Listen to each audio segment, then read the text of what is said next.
This is them Streetz podcast, Voices of the Underworld, and I'm your host and executive producer, Brandon Green. And today we have a 36-year-old brother from Dayton, Ohio, who's been incarcerated for the last 18 years and has a parole hearing come 2029. And within the institution, he works in recovery services as a peer supporter. And in 2022, he started a nonprofit called Helping Young Brothers. And he just finished up a book soon to be available called Progress, Not Perfection. And we'd like to introduce to you Mr. Justin Allen from Dayton, Ohio. Hello? Okay, this Mr. Allen? Oh yeah. What's up now? Oh, man, how you doing today, man? I'm good. How about yourself? Oh, man, I can't complain, man. It's a blessing to have you here, and we definitely appreciate you taking out your time. For sure. So before you called in, we laid out, how long you have been incarcerated, what you do within the institution, your nonprofit, and your book, which we'll speak on here in a minute. But let's get straight to it, man. So for our listeners, man, how was life for you growing up? Well, sure. It was I guess you would say it was normal. Like, in the black community. Grew up in a single parent home, one of five kids. It was just my mom, so it was four boys, one girl. And we grew up, underserved community.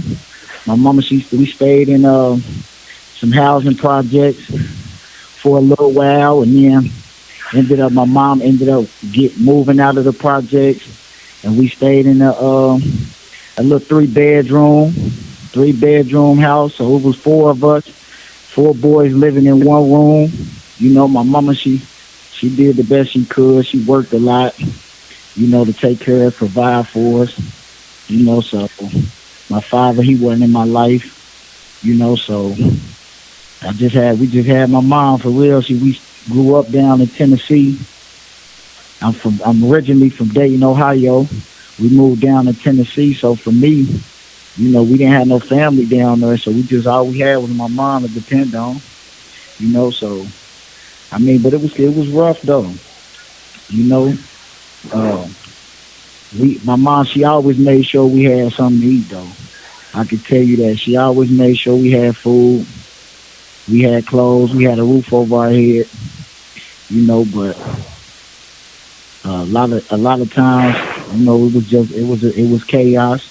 My mom, she struggled with raising us. She struggled with, taking care of us, making sure we had everything. So a lot of times she was angry.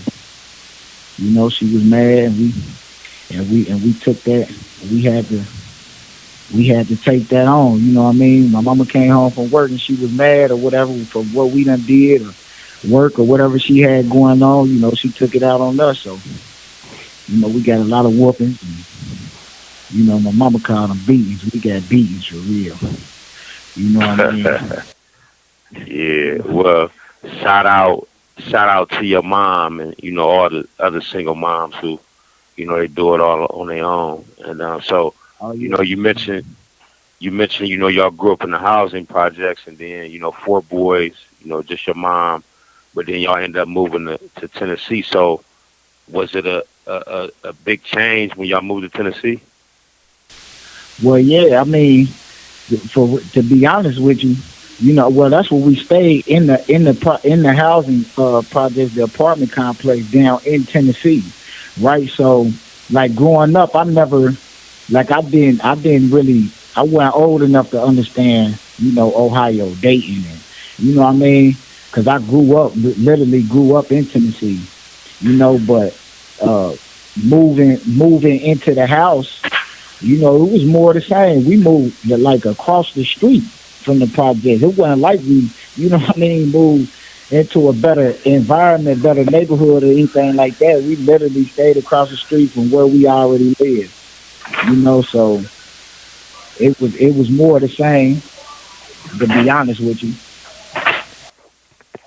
Okay, and so for you, like, as most of us coming up, we play sports. Did you take part in that? And if so, did you excel in any of that?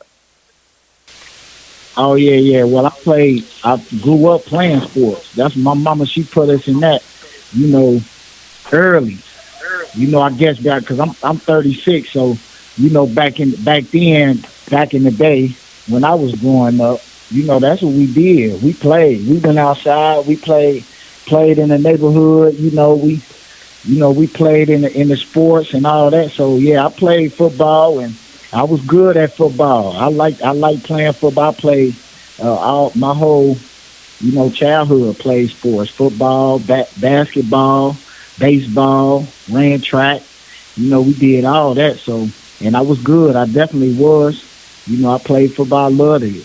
I love playing sports. That was I would say that was my release. From the environment growing up in. Going out there to play with the guys. The fellowship. I met a lot of friends playing football, and it gave me that sense of pride. That was some of the first time that I can remember. Seeing my mama like really happy. At something that I was doing. Watching my Right. mom. My mama was the loudest person in the stands. She yelled my name, told me to run. She was the loudest one. The kids used to always be like, "Man, that's your mom up there." She be like, "Yeah, that's my mama, man." You know what I mean? Because that was my biggest fan. And that was something that made me proud. I was proud of being, I was her son, and she was at every game. She never missed a game. She made sure we had, and she made sure that I was able to play sports. So, I'm definitely appreciative of that because sports gave me, the confidence. Sports taught me, sportsmanship and friendship and teamship, and it taught me so much being able to play sports. So that was something that I definitely enjoyed doing growing up. Okay, so we know that you do have to see the parole board, so we're not asking for an in-depth answer on this next question, but we do want to know how did you getting in trouble? How did that come about? Considering you was playing sports and you seem to have been successful in that. Well, I grew up. I mean, like I said, I grew up playing sports, but I was also rebellious. I was a kid. I was running around. I didn't want to listen to my mama. I was angry and frustrated. And when I talk about, kind of what led to me committing this crime, I always go back to, some of the feelings that I felt. The fear of being afraid. The fear of not fitting in, not being accepted. From my peers, because growing up, I watched my mom be abused. Right, those was the first memories I had. Of feeling angry, of feeling scared and frustrated, and watching my mom being abused. That I was afraid. Right, so I wanted to. I guess you could say I wanted to. Uh, I was always looking um, for love, right? I was looking for acceptance in things outside of, my family. So when I started to rebel, I was getting in trouble in school. I had trouble reading, I had trouble writing. Uh, so that was something like school just was hard for me. And I didn't. That's where I got in a lot of trouble in school. So, you know, uh, eventually, I was just looking for an outlet, and I felt like I was being misunderstood. Like I struggled with that, like just being misunderstood. I felt like I didn't have anybody to talk to, that I didn't have anybody that cared for real. You know what I mean? As I got older, I was just looking for that, looking for somebody that cared, that would listen to me, that I felt like I could go talk to, and without being judged or anything like that. And unfortunately, I ran to the streets. I turned to the streets. I wouldn't listen to my mom, and she wasn't going. She was like, "Get out my house. You don't want to listen, and you can go on out, go on head on." And me being a young and not wanting to listen, that's what I did. I left and I ran out to the streets, and I thought that was gonna be better than listening to my mama rules and doing what my mama said do in her house. You know what I mean? And I felt like that was a better choice for me at the time, and unfortunately that wasn't. You know, that was my first time ever being incarcerated. You know, I've never been in handcuffs ever in my life. Never had any run in with the law. Like I said, I played sports, and and I went to school and did what I was supposed to do. But I just got to hanging around the wrong crowd, the wrong guys, trying to impress people, be liked, be accepted, and that's what I turned to. I turned to the streets, and being out there in the streets. Wow. Well, you bring that up, but that's the story of many of us. We think that we know more than our moms know, and we end up going down the wrong direction. So this is one of the questions we always ask, being that you was once young then, you older now. What do you tell the younger guys in today's time? Well, I tell them it ain't worth it. Shoot, I let them know what I've been through. Serving 15 to life. I took somebody's life away. You know what I mean? And to sit back and have to live with that, like this man, he was a father, right? He was somebody's brother. He was somebody's child. He was an uncle. He was, you know what I mean? And to have to sit back and live with that and understand now today, like what that feel like. Early on, I didn't understand that. I didn't understand the harm that I was causing, the ripple effect of my poor choices. Right?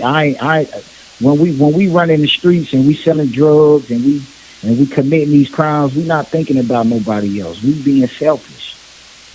So I try to encourage them to think about other people, man. Think about your family. Think about what it is if it was them. I lost my little brother in 2023. He was murdered at his job, right? And me feeling that opened my eyes even more to the pain that I caused. Sitting back having to my family and them going through what they going through, and then me a lot of the guilt and shame, feeling like it was me that did that. But I was able to sit back and really look at it from a standpoint of like, this is what it feels like. When you lose the loved one. When we commit these crimes and we running around, we doing what we ain't got no, we making these poor choices, we affecting a lot more people than just the addict or the dealer, or we affecting a lot of people. The ripple effect of crime, it goes. You have 1 minute remaining. So I like to tell these guys, like, we got to be more consciously aware of what we doing, because this don't fall back. And you have 1 minute remaining. Okay, well, we got a lot more to cover. If you could call back in, Mr. Allen. And sure, I can. Okay, and this is the Streetz podcast, Voices of the Underworld, and we will be back momentarily with Mr. Allen. This is the Streetz podcast, Voices of the Underworld, and we're back with Mr. Allen.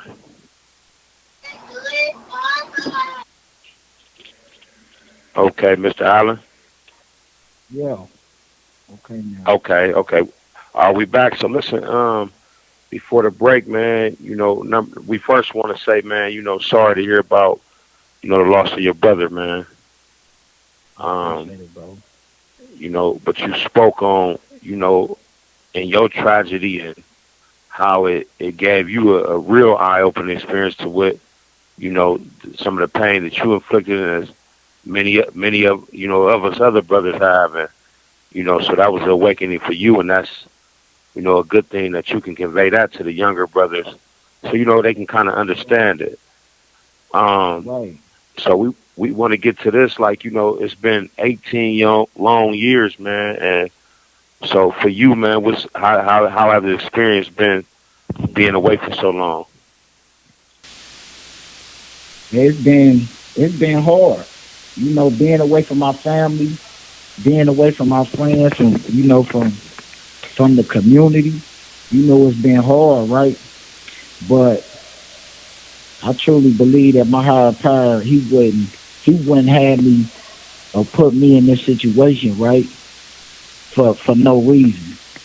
I always say, I took somebody's life, but I can't let that go in vain, right? I gotta make amends for that.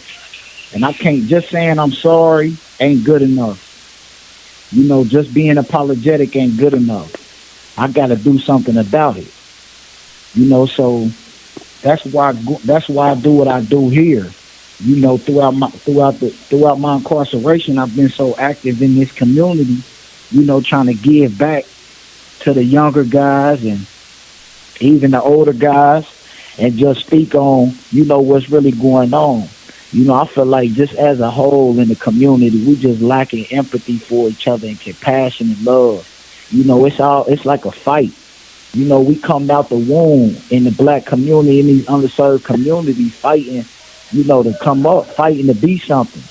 And unfortunately we end up fighting each other. We end up battling each other to get out of it. And that's what I see. It's the same thing in here.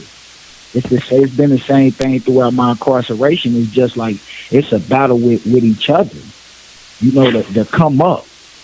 We fighting each other to be the biggest drug dealers. We fighting each other to be the best basketball player, the best football player, the best whatever. It's like a battle with each other, and it ain't enough love for each other to see each other succeed. So I like that's just what I've been getting throughout my incarceration is stronger in that field of just having empathy for people, man. You know what I mean? Like it's kids growing up out there the same way I grew up, the same way you grew up.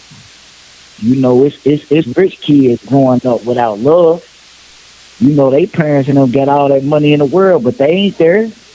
They lacking compassion. They lacking the same thing. But if we looking at each other for what we ain't got or what they do got, and we looking down on each other trying to figure out the flaws, and we gonna find that all day long.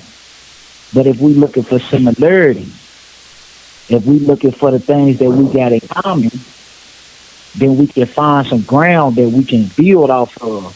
And once we find that ground that we can build off of, man, that's gonna make everything a lot better. So I've been learning that throughout my incarceration.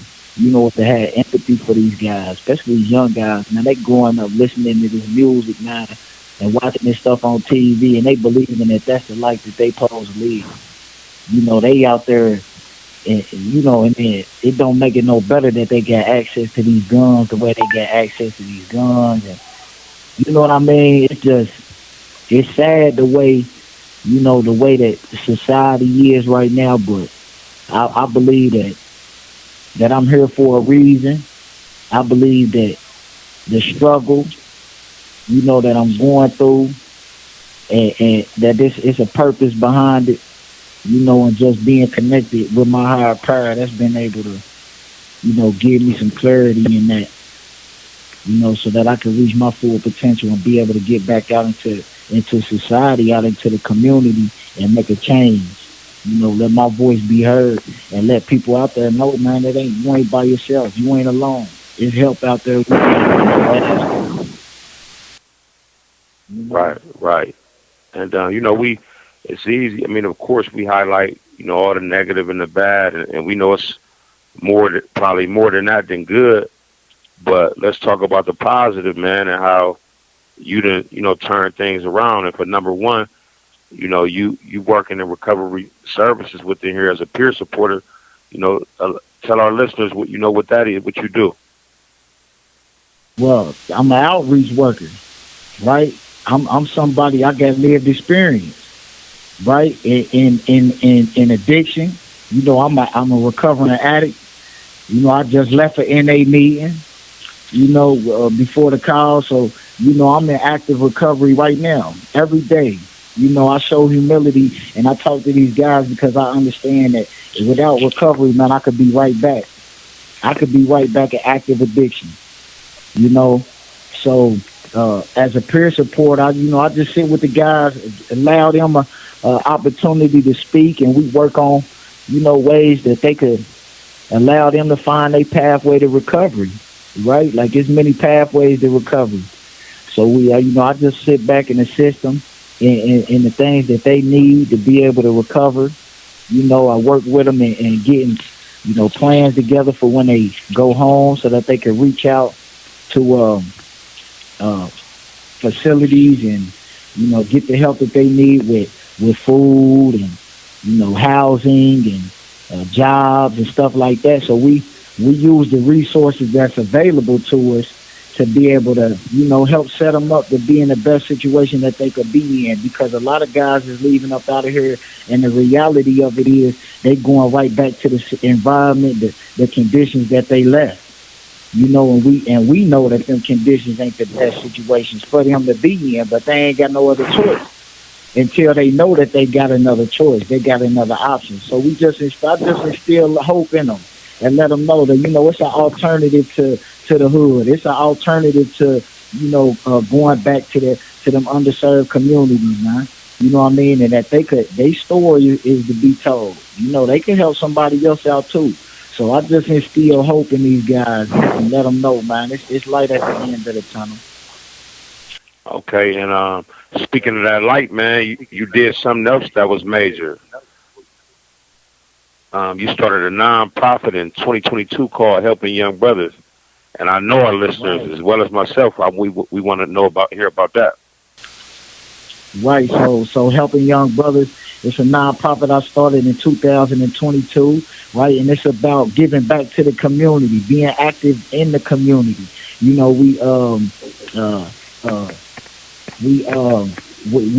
want to work with the community leaders and being able to do what I do now. Which is talk to the youth. Let them know that they worth it. Your life is worth it. You deserve it. You deserve to grow up and be successful.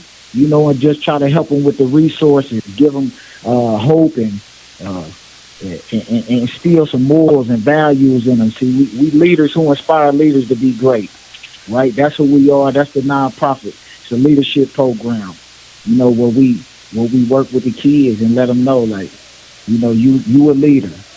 To lead, you got to follow. So who are you following? I feel like one of the things that we as a society, where we or within our own household, we got to be the leaders in our own household. If we leave it up to the internet to raise our kids, and our kids gonna grow up off the internet. They gonna be influenced off of the music. They gonna be influenced off of what they seeing on TV. It's our job as parents. It's our jobs as leaders in our own household to teach them otherwise. To let them know that that's not reality. Right? That's not the choice you have to make. You know what I mean? So that's what we do. That's what the nonprofit. Why I started the nonprofit with the vision of giving back to the community, getting the kids involved in the community so that they know their neighbors, so that they love their community, they love the neighborhood they growing up in. The lady who lived down the street, she ain't alone. We not going down the street and we not committing crimes. We not riding around devaluing the neighborhood. We lifting the neighborhood up. We put value in the neighborhood. So that's my vision of the program. That's my vision of the nonprofit. Is just to be giving back to the community that I tore down, man, that I helped destroy. I want to give back in that way. Okay, that's major, and that's another great accomplishment. That's going you planted the seed now, but it's gonna grow, and later on we definitely gonna see it. I know we will. And so you mentioned you just finished up a book, and it'll be available soon, and it's called Progress, Not Perfection. So give us a quick synopsis on that title, man. right? So it's progress, not for perfection, right? Instead of trying to be perfect, we just want to progress, right? It talk about emotion. It talk about how we move off emotion in our everyday lives, right? We go through things every day, whether it be anger, frustration, we happy, we sad. We go through all of these things, but a lot of times we make decisions based off of how we feeling. So we talk about what I talk about in the book is understanding those emotions, understanding how you feel in real time, right? Understanding what conditions we growing up in and why we feeling the way we feel, tracing it all the way back to the first time I felt like that. Like I said earlier, right? When I spoke about watching my mother being abused, right? The first feeling I felt when I seen her being abused was sad. I was angry. I was frustrated. I was scared, right? So anytime I'm in one of those situations where I'm angry, frustrated, or scared, I go all the way back to that moment. And as a child in that moment, I wanted to protect my mama, right? I wanted to save my mama, but I couldn't do nothing about it. So I was helpless. I was hopeless, right? So as an adult, when I feel like that, in the past, the way I reacted was a reflection of a child, right? I reacted like a little kid that was hopeless, that was afraid. And the choices that I made was a reflection of that. So what I talk about in the book is understanding those emotions and feelings, tracing them back to the beginning, and then making better choices off of it. My belief system is created off of those conditions that I grew up in. The choices that I make is a result of my beliefs. So I got to challenge those beliefs. Instead of me feeling like that I deal with my anger by fighting or causing harm to somebody else. Remaining. Instead of believing that that's how I handle things, I gotta be able to challenge that and understand that's not how we supposed to do it. So that's what the book about, and I encourage everybody to get it when it drops. Okay, well, we press for time, but we definitely appreciate you. We know our listeners do. And before we go, is anything in closing that you want to say? 1 minute remaining. If it's anything you... Okay. Stay peace. Stay up. You can follow me on. I'm on all social media. Freda L's FREEDALS. You get with me on all social media platforms. And just stay positive, man. Uplift the community. We all we got. We all we need. We got it. If we not doing it for that, what we doing it for? Well, thanks again for your time, man. Yeah, I appreciate it, man.